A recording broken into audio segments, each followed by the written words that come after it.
તો દોસ્તો, આજે હું જઈ રહ્યો છું મારી ગાડીના ટાયર ચેન્જ કરવા માટે. તો ચાલો હું તમને બતાવું કે મેં મારી ગાડી માટે કયો ટાયર લીધો અને કેટલાનો આવ્યો. અને તમે પણ સજેસ્ટ કરજો કે 5 સીટર ઇકો માટે લોડ માટે એલટી લેવા જોઈએ કે બીજા કોઈ જાતના ટાયર આપણે નાખવા જોઈએ. તમારા અનુભવ પ્રમાણે તમે પણ કોમેન્ટ કરજો. તો દોસ્તો, સૌથી પહેલાં તો હું એટીએમમાં ગયો અને 10,000 રૂપિયાનો વિડ્રો કર્યો. અને ત્યારબાદ હું પહોંચી ગયો રાધે એલાઇમેન્ટ એન્ડ બેલેન્સિંગમાં સાગરભાઈ પાસે. અત્યારે તમે જોઈ શકો છો મારી ગાડી 1,36,786 કિલોમીટર ચાલેલી છે. અને ત્યારે આપણે આ જે ટાયર જે છે તે બદલાવ્યા છે.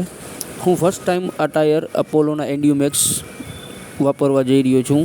એની પહેલાંનો મને અનુભવ નથી, કારણ કે અત્યાર સુધી મેં જેકેના એલટી ટાયર જ યુઝ કર્યા છે. આ ફર્સ્ટ ટાઈમ છે મારું જે અપોલોના એન્ડ્યુમેક્સ ટાયર હું વાપરવા જઈ રહ્યો છું. કારણ કે સાગરભાઈનું કહેવાનું એવું છે કે આ ટાયરની લાઈફ અને પરફોર્મન્સ જે કે કરતાં સારું છે. અને તમે પણ જોઈ શકો છો કે આ આપણા સાગરભાઈ કેવી રીતના એકદમ સિક્યોર તરીકાથી પોતાનું કામ કરે છે. તો રિમમાં ટાયર ફિટ થઈ ગયા બાદ હવે વારો છે બેલેન્સિંગનો. તો હવે તમે જોઈ શકો છો કે હવે બેલેન્સિંગમાં પણ આપણું ટાયર લગાડી દીધું છે. અને દોસ્તો, ધોરાજી ખાતે તમારે એલાઇમેન્ટ અને બેલેન્સિંગ કરાવવું હોય તો એકવાર રાધે મોટરમાં જરૂર આવજો. સાગરભાઈનું કામ એકવાર તમે અનુભવ કરી જુઓ. તમને ના મજા આવે તો કહેજો.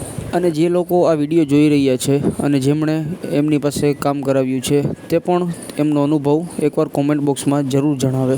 તો દોસ્તો, મારી 7360 તૈયાર થઈ ગઈ છે. ટાયર ફિટિંગ થઈ રહ્યા છે.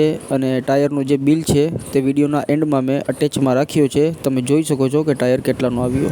તો દોસ્તો, તમારો અનુભવ સાગરભાઈ વિશે અને આ ટાયર વિશે કોમેન્ટ કરવાનું ભૂલતા નહીં. અને ચેનલને ખાસ કરીને ફોલો, સબસ્ક્રાઈબ અને આ વિડીયોને શેર કરવાનું તો ભૂલાય જ નહીં. Thank you.